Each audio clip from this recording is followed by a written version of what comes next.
അവർ സ്വാഭാവികമായിട്ടും ഓക്കെ ഇവിടെ സബ്മിറ്റ് ചെയ്തില്ല, ഇവിടെ സബ്മിറ്റ് ചെയ്യാതെ അവർ സ്ക്രോൾ അപ്പ് ചെയ്ത് കഴിഞ്ഞാൽ അടുത്തത് നമ്മളുടെ ഏതൊക്കെ ടൈപ്പ് ഓഫ് കോഴ്സുകളാണ്, സ്ഥാപനത്തിനെ പറ്റിയുള്ള ഒരു ജനറൽ ഒരു ഇൻഫർമേഷൻ കൊടുക്കുക. അതിനുശേഷം ഓരോ കോഴ്സിൻ്റെയും ഇൻഡെപ്ത് ആയിട്ടുള്ള കാര്യങ്ങൾ ഒന്ന് ഡിഫൈൻ ചെയ്ത് കൊടുക്കുക. ഓരോ കോഴ്സിൻ്റെയും ഇപ്പൊ എന്നെ സംബന്ധിച്ചിടത്തോളം കോഴ്സാണ്, നിങ്ങളെ സംബന്ധിച്ചിടത്തോളം ഒരു സർവീസ് ആയിരിക്കാം. അത് ഏതൊക്കെ സർവീസുകളാണോ ആ സർവീസുകളുടെ ഒരു അത് ഒരു സിംഗിൾ സർവീസ് ആണെങ്കിൽ ആ സർവീസിന്റെ ഡെഫിനിഷൻസ് എന്തെങ്കിലും ഉണ്ടെങ്കിൽ അതിന്റെ ടൈം പീരീഡോ ഡ്യൂറേഷനോ വാട്ടെവർ അതുണ്ടെങ്കിൽ, എന്നെ സംബന്ധിച്ചിടത്തോളം എനിക്ക് കോഴ്സ് എന്ന് പറയുന്നതിന്റെ 2 പ്രോഡക്റ്റ് ഉണ്ട്. ആ 2 പ്രോഡക്റ്റ് ഞാൻ ഇവിടെ കൊടുത്തു. അതിന്റെ ഡീറ്റെയിൽസ് കൂടുതലായിട്ട് അറിയണമെന്നുണ്ടെങ്കിൽ അതിനുവേണ്ടി മാത്രം ഒരു പേജ് ഞാൻ ക്രിയേറ്റ് ചെയ്തിട്ടുണ്ട്.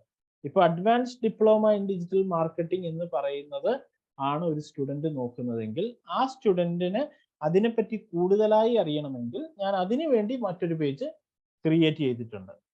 ആ സ്റ്റുഡന്റിന് ആ പേജിൽ പോയിട്ട് ആ കോഴ്സിനെ പറ്റി കൂടുതലായിട്ട് ചെക്ക് ചെയ്യാം, മനസ്സിലാക്കുക. പക്ഷെ എൻ്റെ ലാൻഡിംഗ് പേജ് എന്ന് പറയുന്നത് ഇതാണ്. സ്റ്റുഡന്റ് വന്നു കഴിഞ്ഞാൽ അവർക്ക് ജനറൽ ഇൻഫർമേഷൻസ് ആ കോഴ്സിനെ പറ്റി കിട്ടണം. ഇത് കഴിഞ്ഞ് ആർക്കൊക്കെ പഠിക്കാം എന്നുള്ളൊരു ക്വസ്റ്റ്യൻ, ഞാൻ അവരോടൊരു ക്വസ്റ്റ്യൻ ചോദിക്കുകയാണ്, നിങ്ങൾക്കിത് പോസിബിൾ ആണോ? അപ്പൊ ഇതിലേതെങ്കിലും ഒരു കാറ്റഗറിയിൽ അവരുണ്ടായിരിക്കണം. അത് പ്ലാൻ ചെയ്തിട്ടാണ് നമ്മൾ അങ്ങനെയുള്ള ക്വസ്റ്റ്യൻസ് പ്രിപ്പയർ ചെയ്യുന്നത്.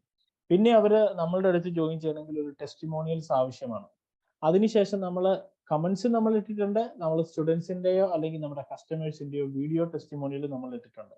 യൂസർ ഇവിടെയും കൺവിൻസ്ഡ് ആയിട്ടില്ല, അയാളുടെ ഡേറ്റ അല്ലെങ്കിൽ ലീഡ് നമുക്ക് തരാനായിട്ട് അവരിപ്പോഴും ഹാപ്പി അല്ല.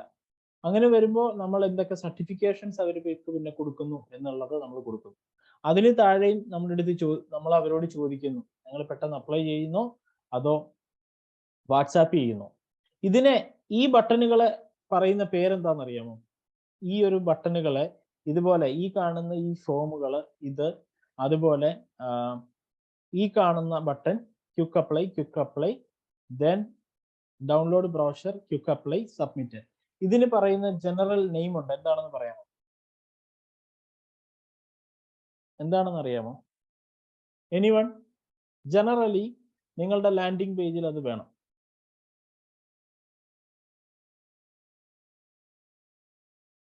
എനിവൺ?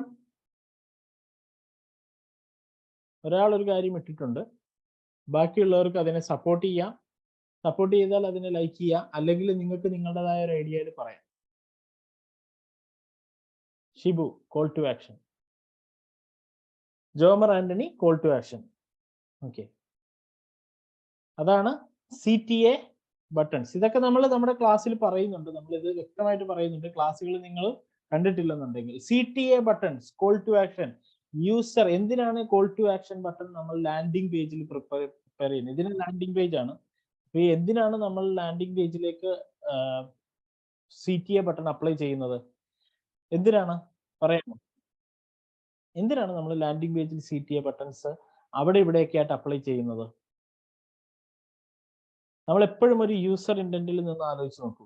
യൂസർ നമ്മളുടെ ഹോം പേജിൽ വന്നു, ആദ്യത്തെ ബ്ലോക്ക് കണ്ടു, അയാൾ ഇത് വായിച്ചു നോക്കി, കൺവിൻസ്ഡ് ആയെങ്കിൽ ഒരു പക്ഷേ ഇവിടെ വെച്ച് തന്നെ അയാൾ എന്ത് ചെയ്യും? CTA ബട്ടൺ യൂസ് ചെയ്യാം. ഇവിടെ വീണ്ടും അയാൾ താഴേക്ക് വരുന്നു, അയാൾ താഴേക്ക് വന്നു, അയാൾ ഇത് കണ്ടു, ഇത് കണ്ടപ്പോൾ അയാൾക്ക് ഇതിനെ പറ്റിയാണ് അറിയേണ്ടത്. ആ യൂസർക്ക് ഓക്കെ ഇവിടം വരെ കിട്ടി. ആ യൂസർക്ക് അവിടെ വെച്ച് തന്നെ ഒരു CTA ബട്ടൺ എളുപ്പം, അതായത് അയാൾക്ക് അപ്ലൈ ചെയ്യാനുള്ള ഒരു അവസരം നമ്മൾ എപ്പോഴും ആ ഭാഗത്ത് കൊടുത്തിട്ടുണ്ടാവണം. അയാൾ വീണ്ടും തിരിച്ച് ഇവിടെ വന്നിട്ട് ഫോം സബ്മിറ്റ് ചെയ്യുമെന്ന് നമ്മൾ വിചാരിക്കല്ലേ, അത് നമ്മുടെ മിസ്റ്റേക്ക് ആണ്. അയാൾ തിരിച്ച് ഇവിടെ വന്നിട്ട് എവിടെയാണ് ഫോം, ഇവരുടെ ഫോം എവിടെയാണ്, അല്ലെങ്കിൽ അയാൾ ഓടി വന്നിട്ട് നമ്മളെ കോൺടാക്ട് ചെയ്യാൻ നമ്മുടെ കോൺടാക്ടേഴ്സ് പേജിൽ വന്നിട്ട് നമ്മുടെ ഫോൺ നമ്പർ എടുത്ത് വിളിക്കുമെന്ന് നമ്മൾ വിചാരിക്കരുത്. ഓൺലൈൻ ആണ്, അവരുടെ കയ്യിലിരിക്കുന്നത് മൊബൈൽ ഫോൺ ആണ്, ഒരു വാട്സാപ്പ്